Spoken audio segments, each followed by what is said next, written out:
Society sets very rigid standards for masculinity and femininity, and it's this like mindset of like needing to perform.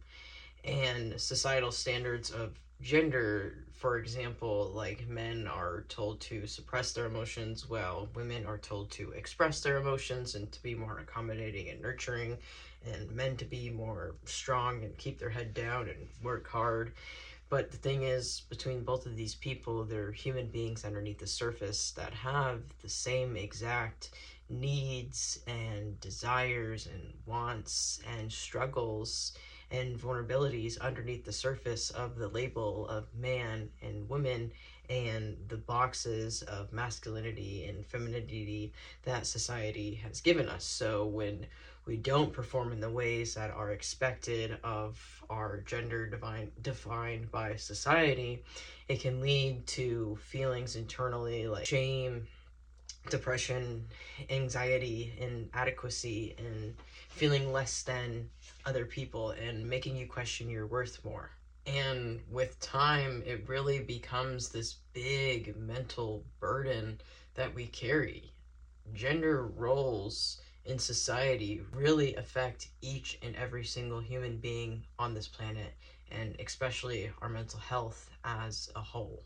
You know, from a very young age, we're socialized into these roles and rules of gender, whether it be from our family, the education system, media, or our peers. We're taught what is appropriate for our defined gender by society. We get told what is okay and what is not okay based on our gender that we're told to live by. And when you think about it at face value, like, no, there's nothing wrong with the gender roles. I think it's just like taking it a step further in humanity where we are and trying to understand them and piece them apart and put them together in a new way that makes sense for this day and age. Because really the problem with all of this is that these lessons and understandings of the traditional way of gender often come with very harmful beliefs of what it means to be a man or what it means to be a woman. Socialization of this process typically leads to all of us individuals internalizing a script handed to us by society about our gender, and sometimes that is not always 100% aligned, and most of the time, whether everybody wants to be talking about it or not, it doesn't actually align with our true essence and soul inside of ourselves. So what happens when we adopt these beliefs as our own and absolute truth for what it means to be a man or what it means to be a woman, and if we don't experience it in those exact ways that they tell us we should be experiencing it, then we start to maybe feel broken or wrong or out of place. And internalizing these beliefs, it really creates this emotional disconnect and suppression of like one's true self. And the longer it happens with time and age,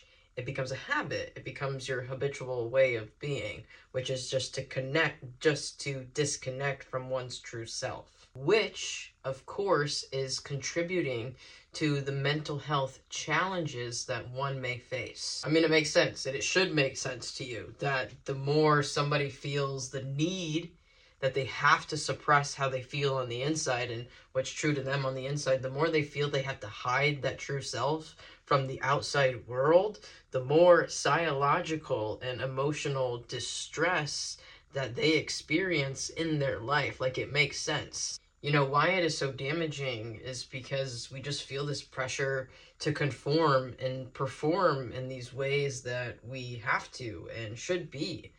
And it doesn't feel 100% okay in ourselves. But we're not voicing that. We're just pushing ourselves to do these things that are expected of us while suppressing that true voice and those true feelings that really want to be heard inside of you. And so with all of this is why healing all gender norms for everybody across the board is so important. I think we can all agree that we've come far enough in today's world to understand that gender is at least beyond the physical. It's beyond your body parts. It's much more than that. And I think we can also all agree and understand that gender is much more than just a set of rules and expectations. It's much deeper than that. And I think because of where we are in the world and the gender divide and the trans stuff that's going on, like, it's all ruffling feathers for a reason. I think intuitively as human beings, we all know and understand that our gender experience is much more than what we have been told to believe. It's in our soul, it's in our inner experience. It has very minimal to do with our outer appearance and much more to do with how we're actually experiencing and feeling the world around us. So we all just need to come to terms with this truth. We are all human beings at the end of the day, and every single one of us deserves to experience the gender spectrum within each of ourselves and what that means for each of ourselves. This means breaking free from all of those rigid rules about masculinity and femininity and just allowing ourselves to embrace and express the full range of who we are in our human experience. Healing these norms means giving ourselves the freedom to explore and express gender in a way that feels true and right for us and not based on a set of rules or expectations, but allowing us to explore what that means for us individually. And when we do this, we allow for greater emotional and mental well-being inside of ourselves, not just for trans people or gender non-conforming people. I mean, literally better mental health for everybody in the world.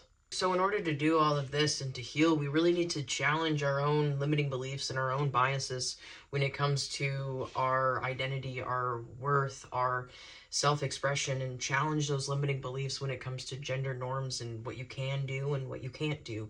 We need to be challenging all of that stuff and healing all of those beliefs inside of ourselves on a daily basis. And we really need to start seeing gender that is something deeply personal and something that is deeply spiritual for each person on this planet. This is where real self-work comes in, tapping into mindfulness practices like meditation, affirmation, learning about manifestation, learning about universal laws, learning about shadow work, learning really how to just tap into yourself and heal and become the master of thyself. That is where all of this truly begins. It's really learning about how to be you just for the sake of being you and not needing to explain yourself or fit into an expectation. It's about unlearning all of these beliefs and programming and paradigms that have told you from the get-go that you've had to be anything at all. It's removing all of that and learning who this inner soul is and letting yourself express that to the world. That's really all that it comes down to, because if you want to get into a step deeper, like, why do they control gender so much in this world?